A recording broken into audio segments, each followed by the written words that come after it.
engineering programs in the nation's major engineering schools, industry, private and quasi-governmental think tanks, all sent experts and contributed technical expertise to the so-called high-speed ground transportation program.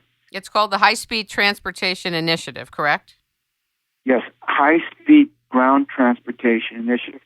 And that went forward for about 10 or 15 years. And it generated a great deal, a huge paper trail, a portion of which I cite in my book, Hidden in Plain Sight. And then it all went away and stopped being discussed. Well, don't you know, it wasn't until just 5 years or so after that the rumors began about a secret high-speed maglev underground train system, which I found very interesting. I surmise that the whole thing didn't just go away. On the contrary, it just went black into the top secret realm because the technology was perfected. And my suspicion is that in these days, there's a proven black budget in the federal alphabet soup, especially in the Pentagon, but not only in the Pentagon, of multiple trillions of dollars that cannot be accounted for. I want to read on page 111 some of the agencies you name. May I? Go right ahead. TRW, Parsons, Brinkerhoff, Quaid and Douglas, General Dynamics, Westinghouse, MIT, Southwest Research Institute, General Electric, the U.S. Commerce Department, the U.S. Transportation Department, NASA, the U.S. Army, the U.S. Navy, Alice Chalmers, Battelle Memorial Institute, the Pennsylvania Railroad, Long Island Railroad, etc., etc. Yes, this was a serious effort, and as I said, it was a multi-agency effort, bringing in personnel and technical expertise from a wide range of transportation agencies and organizations, federal agencies, engineering schools and departments, major corporations with advanced technological capabilities, and it was a real serious effort. They produced a lot of reports, they did a lot of studies, they had a lot of conferences, and then it all went away. What do you mean by it went away? Meaning it wasn't public anymore? The public paper trail went away. There is no more effort by that name. There's no technology like that being developed in the public realm. So it went away. But for about 10 or 15 years, it was all very much under active discussion and to a large degree was out in the public realm. You could read articles about it if you knew where to look in technical publications and in industry journals and so forth. But then it went away. It's no longer being discussed. It's no longer being written about.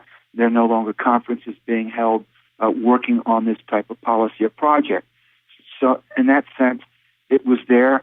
It was being discussed. It was being worked on. And then it just all shut down. Can we talk about the pneumatic dispatch? Well, you have to understand that back in the 1860s, if you're looking at the genesis of this type of technology, it starts literally a century and a half ago, maybe even more. Starting in England, it was realized early on in the age of steam, before the American Civil War, that you could use steam pumps or steam engines to create a partial vacuum in a tube or a tunnel, an underground tunnel or an above-ground tube, and that you could then move freight, cargo of any kind to this tube, because if you have less pressure at one end of a tube than you do at one end, whatever you put in the tube, assuming you have a reasonably tight air seal, will gravitate towards the low pressure end of the tube. So this is basically the technology that a blowgun uses. Indians in the Amazon have been using blowguns since whenever, and it's the same technology. The poison dart in the blow tube migrates from the high pressure end of the blow tube to the low pressure end. Is this the work of Alfred Eli Beach? That's what I'm getting around to. Okay. So the technology is actually ancient. And Alfred Eli Beach realized this, and after seeing what was being done in England, where in fact mail and cargo and even passengers in some cases were being moved through vacuum tubes under the impulse of partial pressure vacuums produced by steam technology, Alfred Eli Beach, who was the publisher of the Scientific American, the well-known technical and scientific publication that's been around for a century and a half now, but in the Civil War era in the United States, Alfred Eli Beach was the publisher of the Scientific American. He became aware of this technology being developed in England and decided to introduce it to the United States. He did it by building the first working subway tunnel under Midtown Manhattan. He did this in the years immediately after the Civil War by sending a tunneling team out secretly from the basement of a department store just off of Broadway, and they tunneled in the middle of the night underneath Broadway secretly. So this was the first compartmentalized black project, tunneling project, if you will, but it was privately financed in the dead of night by Alfred Eli Beach. And what he did was ingenious. He used a large steam engine with an attached fan with big fan blades on it to effectively create a partial vacuum in this tunnel. The fan blades would rotate under the impetus of a drivetrain from the steam engine, and as they made air move through the tunnel, they created a partial pressure because the pressure would be greater at one end of the tunnel where you had the fan working than at the other end. And it would suck and or blow, however you prefer to think of it, the air through the tunnel.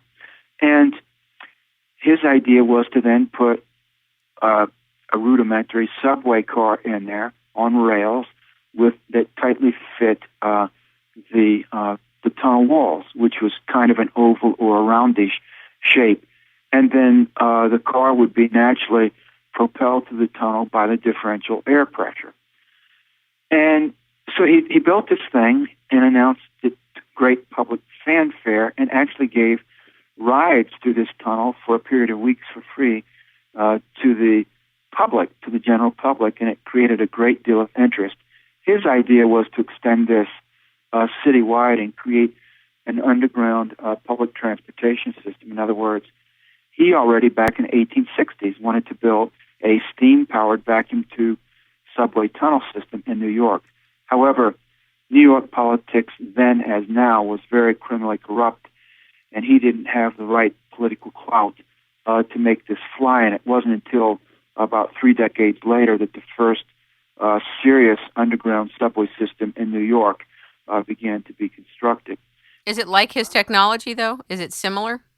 No, it's not. Okay. The technology that was in use when it was finally built was steam-drawn engines, steam train engines, and then ultimately electric. The trains today are electric, so it is not the same technology. However, it could have been used, and that has been recognized by subsequent people who have patented high-speed underground train systems. They have drawn on what Alfred Eli Beach was doing already back in the 1860s. And Alfred Eli Beach, even in his published writings back in the 1860s, recognized that with the technological expertise available to him then, in theory, he could have gotten his subway cars up to a speed of about 100 miles per hour. In other words, as he said, 4 times faster than the fastest steam-driven railroad engines of that era. And he said that because he recognized, as he states elsewhere in his writings, that air rushes into a vacuum at more than 600 miles per hour. So he already recognized back in the 1860s, if I could get this thing perfected, in theory, I could get a train moving through a tunnel at several hundred miles per hour.